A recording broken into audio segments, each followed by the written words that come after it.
जी, basic terms कल हम लोगों ने डिस्कस करना शुरू की थी। आखिरी चीज जो कल मैंने आपको डिस्कस की थी वो graphic presentation of cost behaviour बताई थी कि ग्राफिकली कॉस्ट बिहेवियर कैसे आप लोग शो किया करोगे। तो आप लोगों ने कहा था कि फिक्स कॉस्ट का जो ग्राफ होता है वो straight line parallel to x axis होता है और वेरिएबल कॉस्ट का जो था वो ओरिजिन से स्टार्ट होकर अपवर्ड जाता है। जो टोटल कॉस्ट का ग्राफ था वो वाई एक्सिस को फिक्स कॉस्ट के पॉइंट पे टच करता था और पैरेलल टू वेरिएबल कॉस्ट होता था। अच्छा, उसके बाद जब पर यूनिट कॉस्ट के आपने ग्राफ बनाए थे तो पर यूनिट वेरिएबल कॉस्ट का कांस्टेंट बना था पैरेलल टू एक्स एक्सिस। ठीक है, variable per unit fix cost और पर यूनिट कॉस्ट इनका कर्व फॉर्म में था, डाउनवर्ड स्लोप था। ठीक है, और ये दोनों पैरेलल होते थे। अच्छा, अगर फर्ज करें, आप लोग तो खैर एमसीक्यू नहीं आने, एसीसी वालों के आते होते हैं। अगर आप लोगों को मैं ये ग्राफ ड्रॉ करके दे दूं और आपसे कहूं बताएं ये आपका फिक्स कॉस्ट है, वेरिएबल कॉस्ट है, पर यूनिट फिक्स कॉस्ट है या कि पर यूनिट वेरिएबल, क्या ऑप्शन ठीक होगी?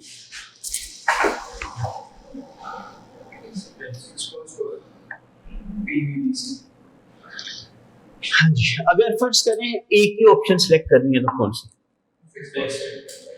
हाँ जी, अगर एक सिलेक्ट करनी हो तो पर यूनिट वेरिएबल कॉस्ट। आपने देखा था फिक्स कॉस्ट वाई एक्सिस को टच किया था, per unit variable cost touch नहीं करता। ठीक है, इस वजह से तो ये इसमें ना आपने याद रखना है कि ये बुक के अंदर ना, अभी तो खैर नई बुक में पता नहीं चैप्टर डाला नहीं डाला, वरना पुरानी बुक में चैप्टर ही निकाल दिया हुआ थ्योरी वाला।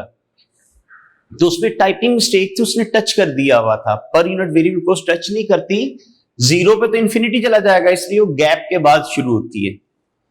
तो खैर कल आखिरी चीज आपका ने कहा था, हम लोगों ने कॉस्ट बिहेवियर पढ़े और उसका जो उनके ग्राफ वगैरह बना लिए। आज हम मजीद थोड़ा सा आगे कंटिन्यू करेंगे। इससे पहले क्वेश्चन था जी, कल बात की थी कि इस तरह की बात की कि पीवीबीसी और जो पीवीएफसी है और एवरेज बीसी वो जीरो पे हमेशा इंफिनिटी रहती है। तो जो पीवीएफसी है वो तो चलेगी, डिवाइड बाय जीरो हो गया, फिक्स कॉस्ट ऑलरेडी मौजूद है। जो वेरिएबल कॉस्ट है वो जीरो डिवाइड बाय जीरो है, यानी उसका आंसर जीरो आ गया। इंफिनिटी प्लस जीरो इंफिनिटी है।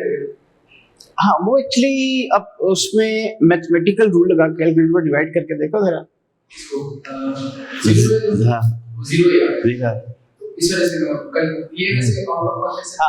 लेकिन वो ये है कि इसका ना जो जीरो पे, क्योंकि हम लोग पर यूनिट जब भी निकालते हैं नंबर ऑफ यूनिट्स पे डिवाइड करते हैं, तो उस वजह से ना ये गैप के बाद ही शुरू होती है, मतलब इसको आप जीरो पे टच नहीं करेंगे।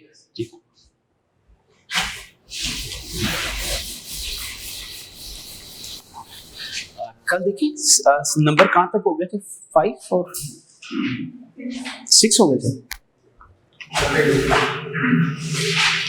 अच्छा, अब फिर number 7।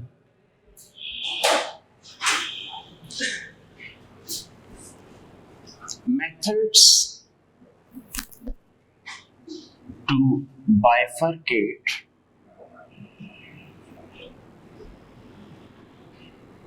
semi variable costs in fixed and variable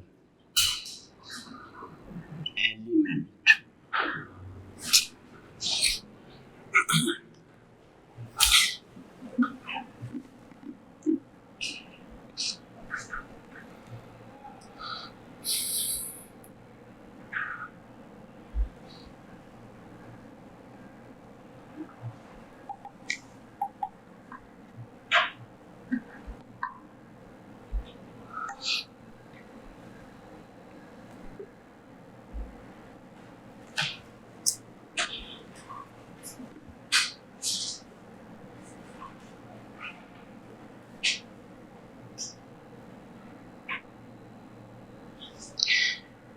semi variable cost आपको मैंने कहा था ऐसी कॉस्ट जिसका कुछ पोर्शन फिक्स और कुछ वेरिएबल होता है।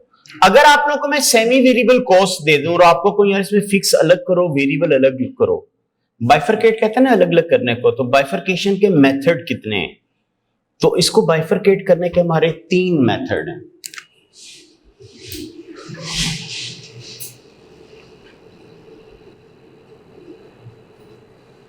हाई एंड लो पॉइंट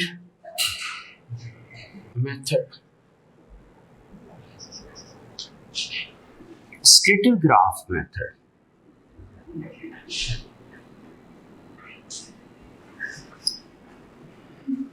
और रिग्रेशन एनालिसिस।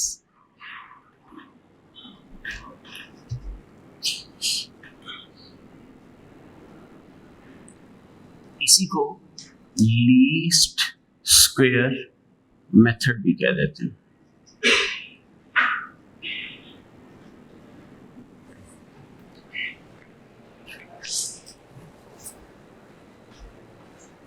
ठीक है, high and low point, scatter graph and regression analysis. सबसे ज्यादा आसान जो होता है ना हाई एंड लो होता है, इसलिए जहां आप देखा करेंगे साइलेंट होगा मैं हाई एंड लो लगाया करूंगा। ठीक है, तो अब इनको एक एक करके हम डिस्कस कर लेते हैं। तो इसको पहले हम लोग एग्जांपल से एक्सप्लेन करते हैं।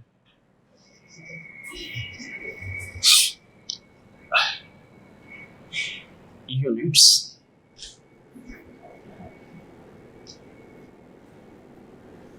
And total cost. आपको मैं कहता हूं कि अगर 1000 यूनिट बनाऊं तो 70,000 में बन जाते हैं, 2000 बनाऊं तो ₹1,00,000 में बन जाते हैं। ये डेटा देके आपको रिक्वायरमेंट कहा जाता है calculate. Number 1 per unit variable cost और नंबर 2 फिक्स कॉस्ट।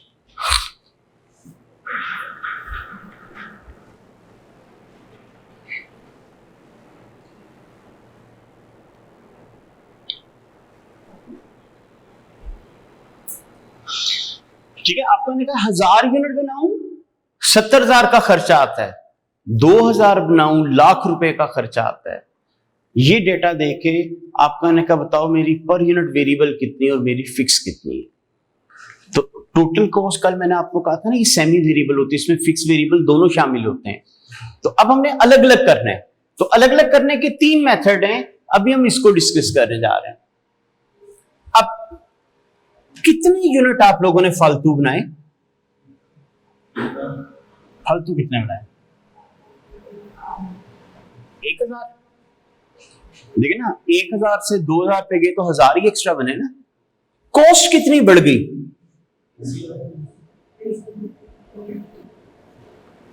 ऐसी कौन सी कॉस्ट होती है जो यूनिट के साथ कम ज्यादा हो रही होती है? Variable cost. तो क्या मैं ये कह सकता हूं 30,000 वेरिएबल कॉस्ट इन 1000 यूनिट्स की? तो अगर 30,000 वेरिएबल कॉस्ट है 1000 की, पर यूनिट कितनी हुई? ठीक है, 30 आ जाएगी डिवाइड करके। ठीक है, तो आप लोगों ने क्या किया, देखा यूनिट्स में कितना चेंज आया, कॉस्ट में कितना चेंज आया। हमने कहा था जो कॉस्ट वॉल्यूम के साथ कम ज्यादा हो वो वेरिएबल होती। यहां से मुझे पता चल गया कि यार ये 30,000 वेरिएबल कॉस्ट है, और ये भी पता चल गया कितने यूनिट्स की है, क्योंकि 1000 यूनिट चेंज हुए थे, 30,000 कॉस्ट चेंज हुई थी। तो अब जब आप इसको सॉल्व करोगे,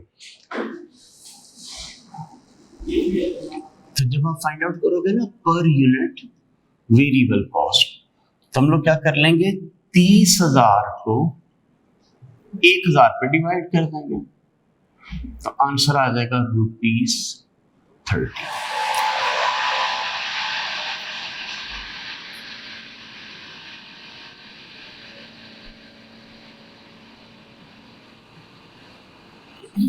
अब अगर आपको मैं कहूं फिक्स्ड कॉस्ट मालूम करो, तो टोटल कॉस्ट के अंदर क्या कुछ होता है? फिक्स और वेरिएबल। अगर उसमें वेरिएबल माइनस कर दूं तो फिक्स रह जाएगी। तो किसी भी एक लेवल की टोटल कॉस्ट ले लो, मसलन हम लोग ले लेते हैं टोटल कॉस्ट ऑफ 2000 यूनिट्स। अब वो कितना थी?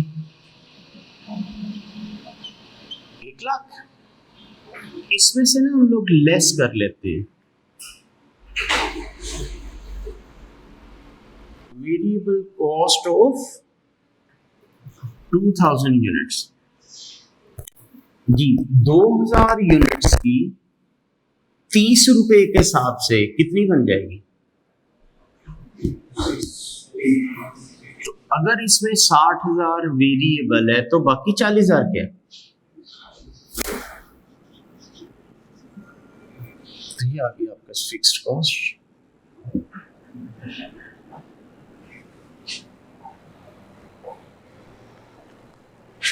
अगर आप मुझे कहते नहीं मैं 1000 के हिसाब से कैलकुलेशन करूंगा, तो 1000 की टोटल कॉस्ट कितना थी? 1000 यूनिट की 30 के हिसाब से वेरिएबल कितनी बनेगी? अगर 70 में से 30 माइनस करो, वही आ गई। तो फिक्स कॉस्ट में फिक्स ही रहना होता है ना, तो वो चाहे इसकी बेस पे निकालो चाहे इसकी बेस पे निकालो। हाई एंड लो इसलिए कहते हैं कि एक हाई लेवल लिया और एक लो लेवल लिए और उनकी बेस पे कैलकुलेशन हुई। ये सबसे ज्यादा आसान मेथड है। और आप लोग याद रखें, एग्जामिनर कभी भी कहा नहीं करेगा हाई एंड लो लगा लेना। हर वो चैप्टर जिसमें आपको फिक्स कॉस्ट और वेरिएबल कॉस्ट अलग अलग चाहिए, हर उस चैप्टर में एग्जामिनर इसका पॉइंट डालता है। और कहा कभी भी नहीं होता हाई एंड लो लगा लेना। वो हम डेटा देख के अंदाजा लगाते हैं यार ये तो अलग अलग करनी पड़ेगी, फिर हम उनको अलग अलग करते हैं और फिर उनकी रिस्पेक्टिव ट्रीटमेंट की जाती है। ठीक है, तो ये इसलिए आप लोग देखेंगे इंशाल्लाह जब मैं आगे पढ़ा रहा हूँगा, marginal absorption, FOH, CVP, decision making, आगे एमएफए में जाएंगे, बजटिंग, इन्वेस्टमेंट अप्रेजल, जगह जगह इसकी एप्लीकेशन रहेगी। और किसी भी क्वेश्चन में उसने ये नहीं कहा होगा हाई एंड लो लगा लेना, बस वो डेटा इस तरह का दे देगा और मुझे मसला ये होगा मुझे फिक्स और वेरिएबल अलग अलग चाहिए होगी, तो फिर मैं खुद इनको अलग अलग करके यूज किया करूंगा। ठीक है,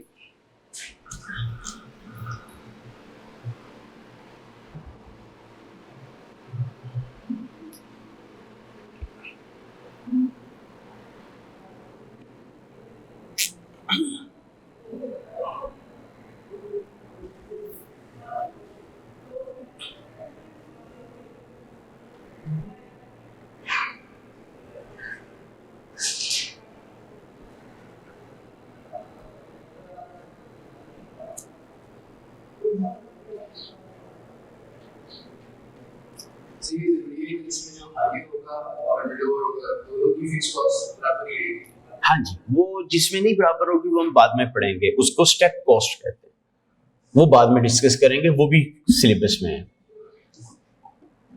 जी यहाँ तक क्लियर है अभी तक? अच्छा, अभी तक मैंने लेवल ही 2 दिए थे, आपने सीधा डिफरेंस दिया, सॉल्व कर दिया। क्या जरूरी एग्जामिनर 2 ही लेवल दे?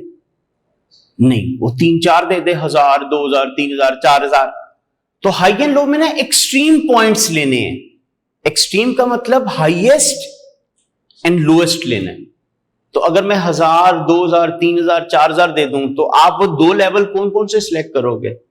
हाँ, हाईएस्ट यानी 4000 और लोएस्ट यानी 1000, उसकी बेस पे कैलकुलेशन करनी।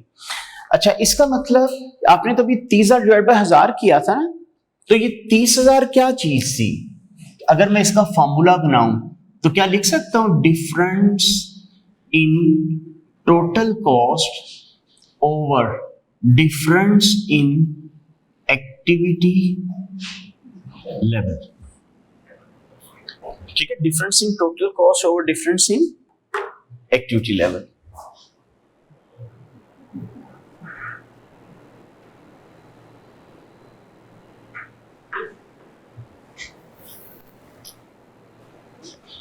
एक्टिविटी लेवल मैंने इसलिए लिखा है, वो जरूरी नहीं आपको यूनिट्स में डेटा दिया हो, घंटे भी दिए जा सकते हैं। आपको मैं कहूं यार इतने घंटे काम करूं तो इतनी लेबर बन जाती, इतने घंटे काम करो तो इतनी लेबर बन जाती।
जी इसको जरा हाई एंड लो से एक दफा खुद करें, फिर बाकी दो मैं कराता हूँ।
जी हो गया।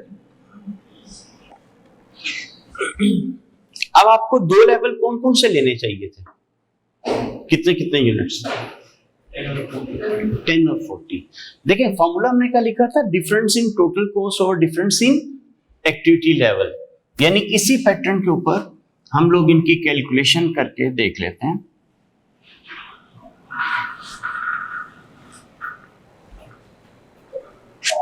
जी तो आपने कहा डिफरेंस इन टोटल कॉस्ट किन दो लेवल की लेनी है, 40 यूनिट्स की और 10 यूनिट्स की। 40 की कितनी थी? 70। 10 यूनिट्स की कितनी थी? 40। ठीक है, ओवर डिफरेंस इन यूनिट्स का आता है ना, तो 40 माइनस 10, तो कितना आंसर आ गया? 1। ठीक है, तो 1 रुपया आपका रेट आ गया, इसका पर यूनिट वेरिएबल कॉस्ट 1 रुपया है। अब इन्हीं दो में से किसी एक लेवल की टोटल कॉस्ट ले, मतलब मैं 40 यूनिट की ले लेता हूं, दैट इज 70। इसे आप लेस करो variable cost of 40 units, 40 units की 1 रुपए के हिसाब से 40 फिक्स कितना निकला है?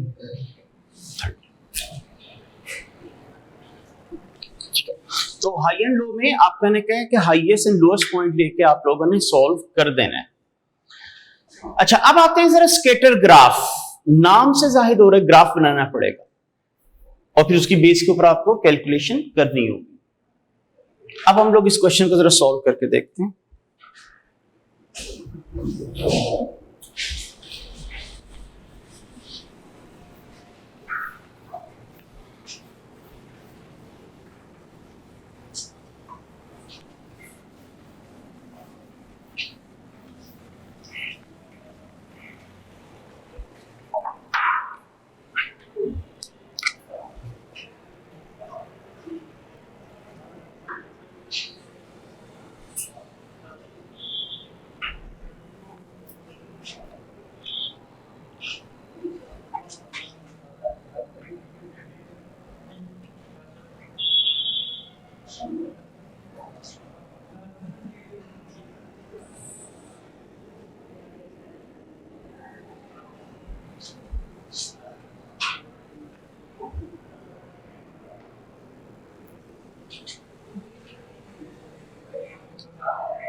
जो है अच्छा, अब हम लोग डेटा प्लॉट करते हैं। 10 यूनिट की टोटल कॉस्ट कितना? 40, तकरीबन ये पॉइंट आ गया। 20 यूनिट्स की कितनी? 50। 30 यूनिट्स की 60। 40 यूनिट्स की 70।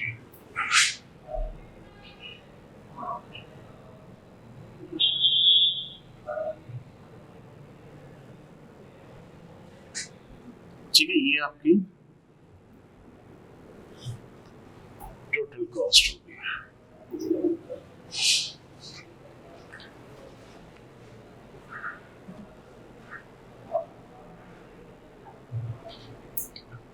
कल क्या पढ़ा था? टोटल कॉस्ट का स्टार्टिंग पॉइंट क्या होता है?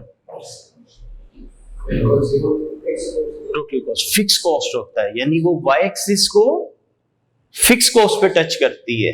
अच्छा, इसकी ग्राफ जो होता है कर्व होता है या नॉन कर्व होता है? नॉन कर्व, ठीक है, तो स्ट्रेट लाइन होती है। इसका मतलब इसको अब आप एक्सटेंड करो और इसको टच करो वाई एक्सिस पे। जहां पे इसको टच करेगी वो आपके पास क्या चीज निकल आएगी? फिक्स कॉस्ट निकल आएगी।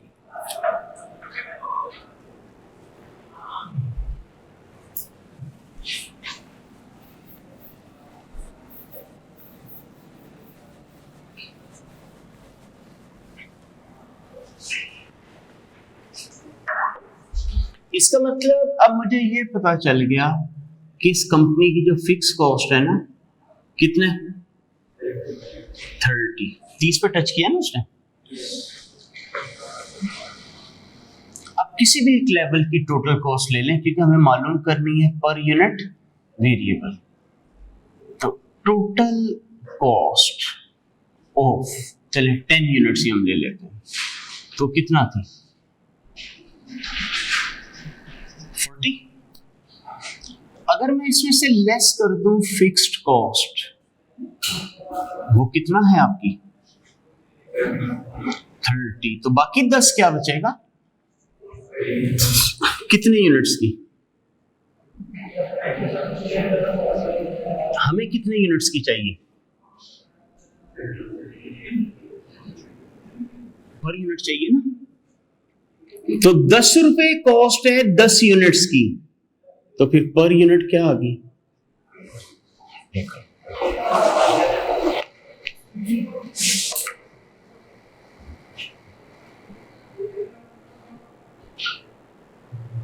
ये रिग्रेशन इसका स्कैटर ग्राफ था।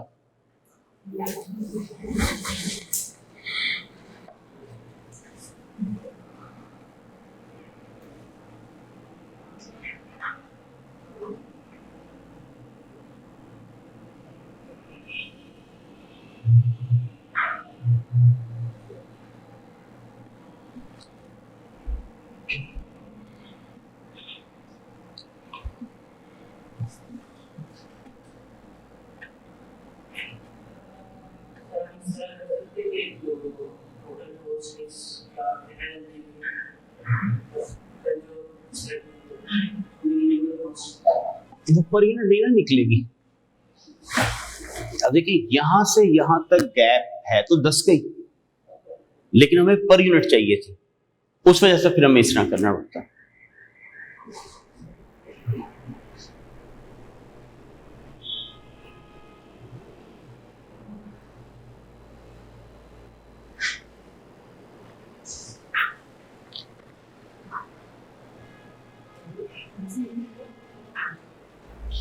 इजी होगी।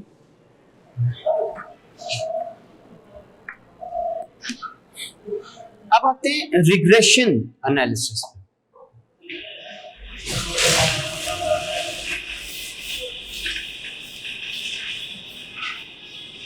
स्टैटिस्टिक्स में आप लोगों ने कोरिलेशन वगैरह पढ़ा होगा।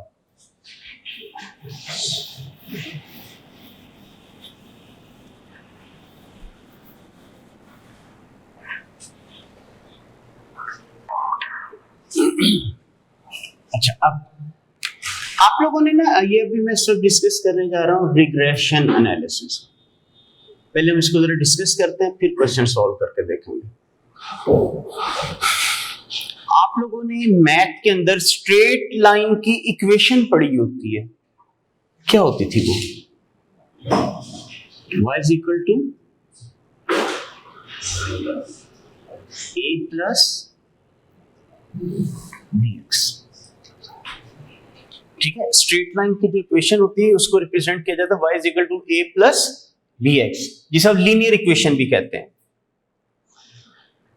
अच्छा, अगर मैथमेटिकल नोटेशंस की बात की जाए तो y डिपेंडेंट वेरिएबल है कि इंडिपेंडेंट? डिपेंडेंट, क्योंकि y की वैल्यू डिपेंड कर रही थी किसके ऊपर?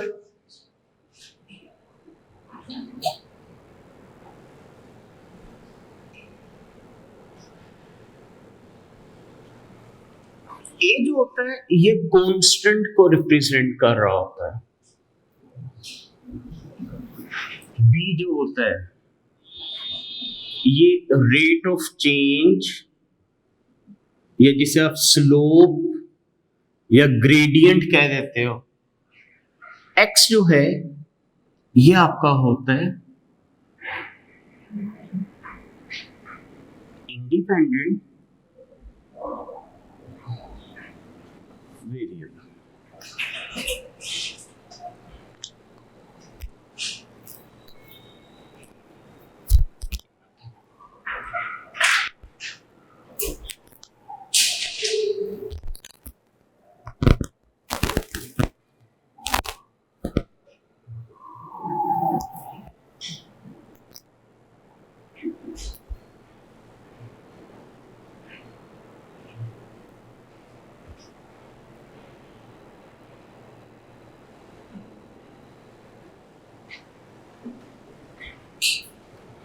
अब ये जो मैंने लिखी है ना, ये मैथमेटिकल नोटेशंस है।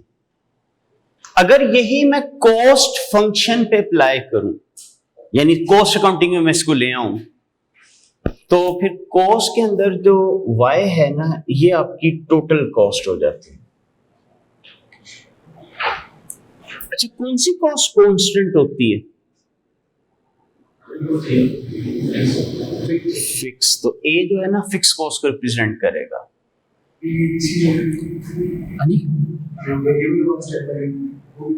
वो पर यूनिट फिक्स होती है ना, वो ये।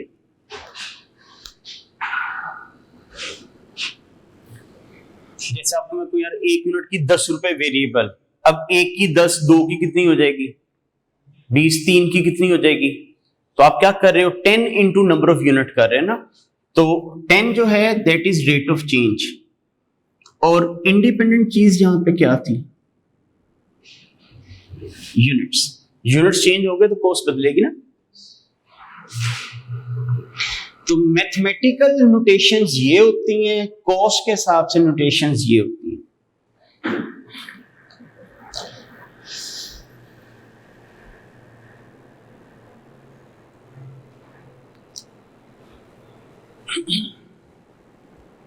अब स्टैटिस्टिक्स के अंदर आपने एवरेजेस का चैप्टर पढ़ा था, उसमें आपने अरिथमेटिक मीन पढ़ा था। अरिथमेटिक मीन की प्रॉपर्टीज के अंदर उसकी एक प्रॉपर्टी है कि अगर स्ट्रेट लाइन की इक्वेशन में एक वेरिएबल का मीन यानी एवरेज लिख दिया, फिर दूसरा वेरिएबल भी एवरेज ही निकलेगा। यानी अगर इस इक्वेशन के अंदर आपने एक्स मीन लिखा तो फिर वाई का भी क्या निकलेगा? मीन निकलेगा।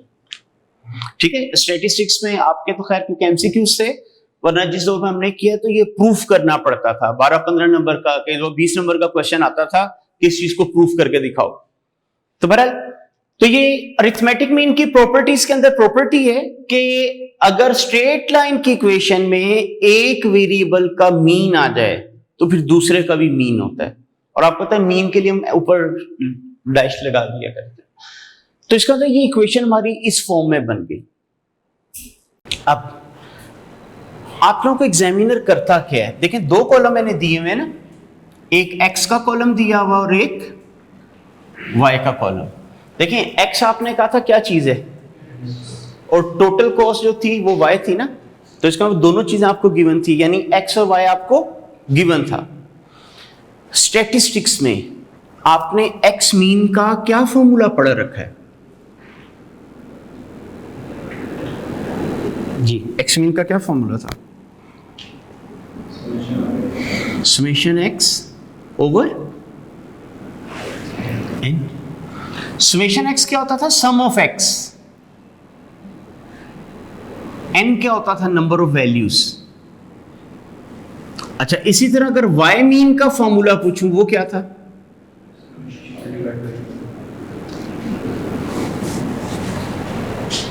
ठीक है, अब सम ऑफ वाई यानी वाई के कॉलम का टोटल, एन वही नंबर ऑफ वैल्यूज।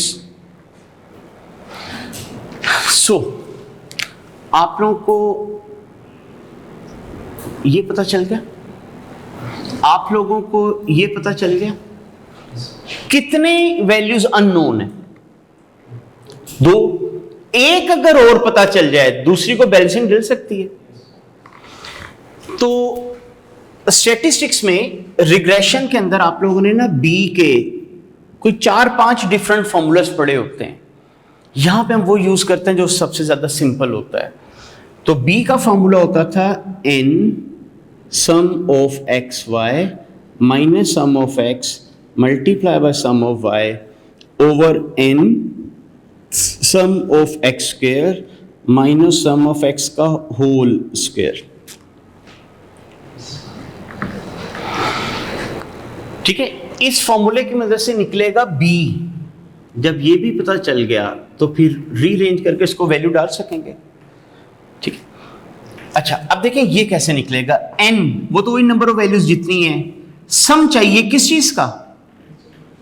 तो पहले आप एक्स वाई का कॉलम बनाओ और फिर उसका टोटल कर लेना, तो ये आ जाएगा sum of x y. Minus करना है सम ऑफ एक्स, पता है आपको, multiply by sum of y पता था आपको, डिवाइडेड बाय एन ये भी पता है 4, जैसे मैंने यहां पे 4 डॉट लगाए हैं। सम चाहिए किस चीज का? तो पहले एक्स स्क्वायर का कॉलम बनाओ और फिर उसका सम कर लेना।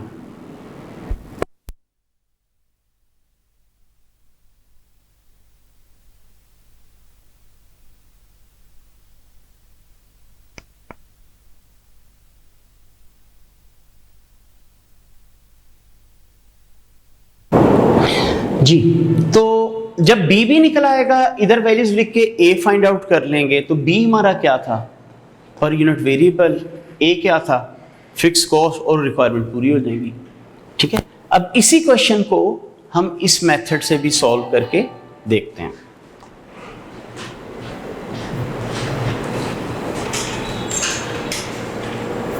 जी हो गए।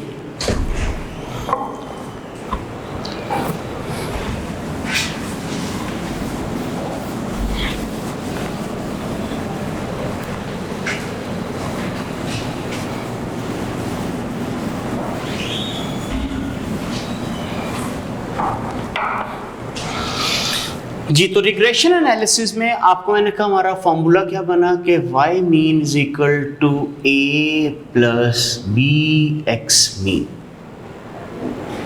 अब मेरे पास x वैल्यूज भी हैं, y वैल्यूज भी हैं, 10, 20, 30, 40, टोटल बन गया 100, 40, 50, 60, 70, 220, 90, 150, 220। अच्छा, अगर आपको मैं कहूँ x मीन निकालो तो sum of x over n, sum of x है 100, वैल्यूज हैं 4, आंसर आ गया 25। अगर आपको मैं कहूँ y मीन निकाल लो, sum of y over n, 220 divided by 4, 55। अब हम निकालते हैं b। b का फॉर्मूला था n sum of x y minus sum of x multiply by sum of y over n sum of x square minus sum of x whole square. लेकिन इसके लिए मुझे एक्स वाई का column एक तो बनाना पड़ेगा और फिर एक्स स्क्वायर का कॉलम बनाना पड़ेगा। एक्स वाई का मतलब इन दोनों का प्रोडक्ट, तो ये आ जाएगा आपका 400, ये आ गया 1000, ये आ गया 1800, ये आ गया 2800।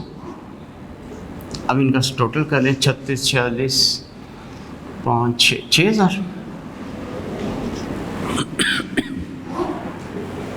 एक्स स्क्वायर के लिए क्या करेंगे, एक्स का स्क्वायर लेते जाएं, तो 10 का स्क्वायर लेंगे 100, 20 का लेंगे 400, इसका आ गया 900, इसका आ गया 1600, 16, 9, 25 और 5, 3000।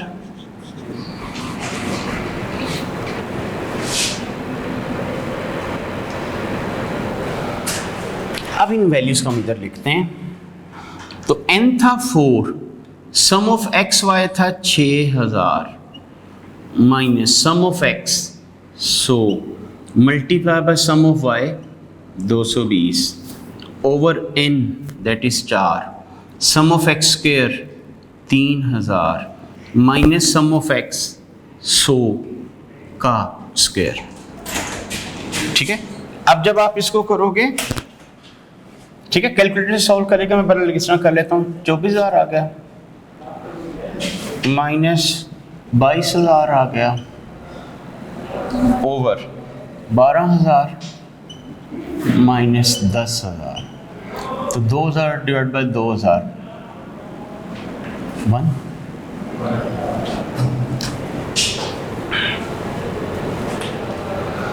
अब क्या करेंगे, y mean 55 is equal to a, ये तो नहीं पता, b पता चल गया 1 और x मीन था आपका 25। ठीक है, 25 बनता है, रीअरेंज करके सॉल्व कर लेंगे तो a आ जाएगा आपके पास 30। तो a आपने कहा था क्या चीज होती है, फिक्स कॉस्ट, 30 रुपए निकला है। b क्या होता था, पर यूनिट वेरिएबल, कितना निकली 1। अभी यही क्वेश्चन मैंने 3 मेथड से किया, तीनों से रिजल्ट सेम आ गए।